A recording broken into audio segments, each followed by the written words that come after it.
antara amalan yang iblis takut ada 3 amalan tau. Iblis akan cuba gagalkan kita untuk buat 3 amalan. Sebab 3 amalan ini kalau kita boleh buat, Nabi SAW ada menyatakan pahala dia kekal sampai bila-bila. Okey. Yang pertamanya, iblis akan berusaha untuk jadikan kita tak dapat nak didik anak kita menjadi anak soleh. Supaya kalaulah kita dah tak ada nanti, anak tu tak ingat kat kita, tak doa dekat kita. Tak ingat kat kita, tak doa dekat kita. Dalam kubur ada 2 jenis kubur. Satu, kubur yang bercahaya dan juga kubur yang gembira ahlinya.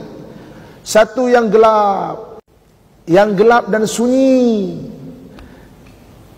Kubur apakah yang bercahaya dan gembira ahlinya? Iaitu kubur yang terus didoakan oleh anak-anak dan keturunannya. Gembira dia, pahala tetap sampai. Berseri-seri kubur itu, gembira ahlinya. Kubur yang senyap, sunyi, gelap, suram dan sedih ahli penghuninya apabila anak-anaknya, keturunannya tidak ingat dan tidak mendoakannya. Ini Allah sebut, idza mata ibnu adam in qata amalu illa min thalatha, mati anak Adam terputus amalannya kecuali 3. Jadi antaranya adalah wa waladun salih yad'u, anak soleh yang mendoakan. Saya ibu akak-akak tuan-tuan sekalian kan, nak kongsikan pengalaman saya sebagai seorang anak. Pengalaman saya sebagai seorang anak. Okey. Arwah ayah saya ni ustaz. Ada orang cakap, untunglah ustaz, patutlah jadi ustaz, ayah ustaz. Untunglah ustaz. Ayah kalau ustaz digarang tau. Oh, tanyalah ustaz-ustaz kita kan. Tanya ustazah-ustazah kita depan saya. Dia ada anak digarang tak? Ustaz digarang. Oh, garang ibu kakak sekalian kan.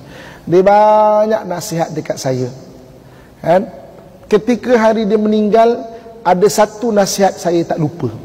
Dia banyak nasihat pada saya dan kadang nasihat tu kita lupa. Tapi ada satu nasihat yang saya tak lupa. Kan? Ini saya nak kongsikan pengalaman saya sebagai seorang anak. Satu hari dia ambil tangan saya, kan? Dia ajak saya duduk, dia pandang mata saya. Dia kata, Amin, besok kalau abah meninggal, kau jangan lupa doakan untuk abah. Dia pandang mata saya, kan? Kau jangan lupa doa untuk abah. Dah pandai belum doa untuk abah ini?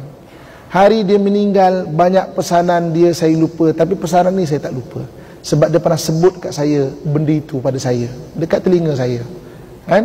Jadi saya nak kongsikan, ibu-ibu, kakak saya sekalian kan, ayah-ayah saya sekalian kan, anak kita dah sekolahkan sampai ke London lah, ke US lah, ke New Zealand lah, ke Australia lah, dalam negara ke, kita kena satu hari ambil masa betul, pegang tangan dia, pandang betul-betul mata dia, beritahu, besok kalau mak meninggal, kau jangan lupa doa untuk mak.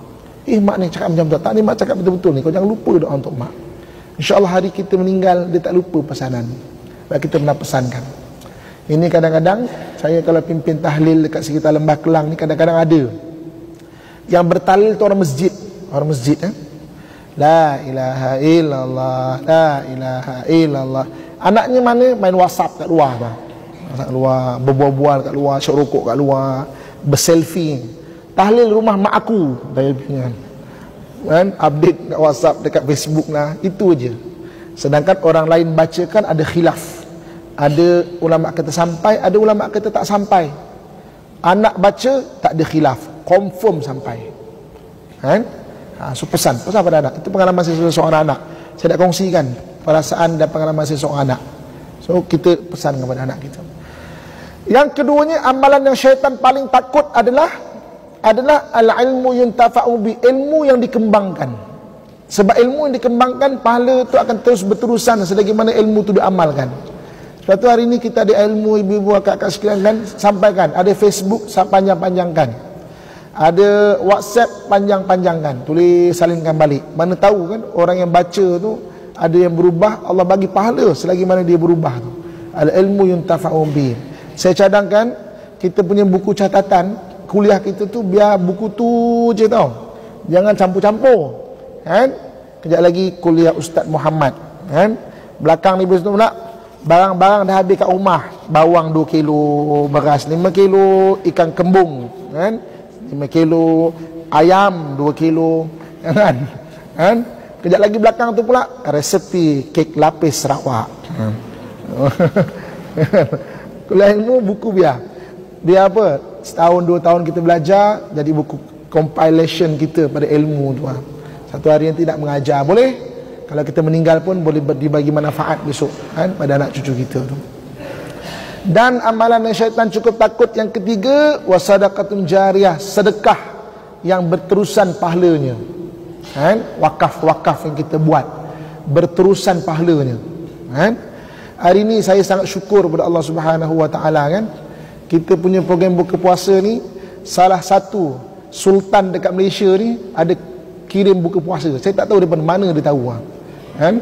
Jadi dia kirim kat saya daripada Duli yang maha mulia sekian-sekian. Tuan-tuan, alhamdulillah. So maksudnya kita buat, ajak orang buat amalan, kembang anjur-anjurkan sampai pada orang yang mungkin tak pernah orang approach untuk buat amalan macam tu. Syukur saya, alhamdulillah. Terima kasih Tuhan. Sampai salah satu sultan, saya tak cerita lah sultan mana kan. Maknanya menyertai juga buka puasa kita ni kan. So benda yang syaitan cukup takut, amalan dia kekal pahalanya kan. Hari ni kita ada buat wakaf apa semua kan, itu syaitan cukup takut tau. Selagi mana wakaf tu berdiri, selagi tu pahala boleh kat kita kan. Selagi tu pahala boleh kat kubur kita kalau kita tak ada pun. Selagi mana amalan tu berterusan, Masya Allah, tentu syaitan cukup takut. 3 benda ni dia akan cuba gagalkan untuk kita buat. 3 benda ni.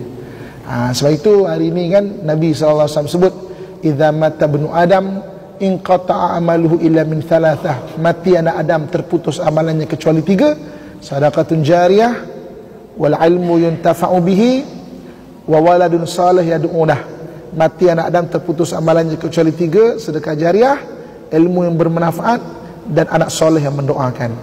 Dan 3 benda ni amalan yang syaitan cukup takut dan syaitan cuba gagalkan untuk kita tak buat.